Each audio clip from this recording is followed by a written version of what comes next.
Sir, Eid মুবারক। আমরা আপনার জন্য একটি উপহার বানিয়েছি।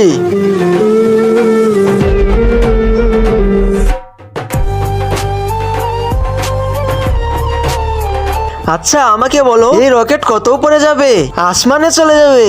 আসমানে? আর আমি যদি বসে যাই তো একেবারে উপরে চলে যাবেন। হ্যাঁ? আরে স্যার যাবেন না, আরে স্যার যাবেন না, যাবেন না স্যার, জ্বলে যাচ্ছে স্যার, যাবেন না প্লিজ। मौसम तो ऐसा लग रहा है दिल गार्डन गार्डन हो रहा है। बहुत मजा आ रहा है यहाँ। আরে আমি কোথায় চলে আসলাম?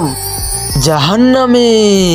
কিন্তু ও তো আমাকে বলেছিল আমি উপরে চলে আসবো। হোয়াট? ও কি বুঝিয়েছিল তুমি জানতে চাও? নিচে সাদা কালারের সাবস্ক্রাইব বাটনটিতে ক্লিক করে যারা সাবস্ক্রাইব করে দিবে তাদের মা বাবা যেন অনেকদিন বেঁচে থাকে, আর যারা ভিডিওতে একটি লাইক করে দিবেন তাদের মনের আশা যেন পূর্ণ হয়। আর আমি মন থেকে দোয়া করে দিলাম। এই দেখো, আরে বস উপরে চলে যাবেন মানে আপনি মরে যাবেন।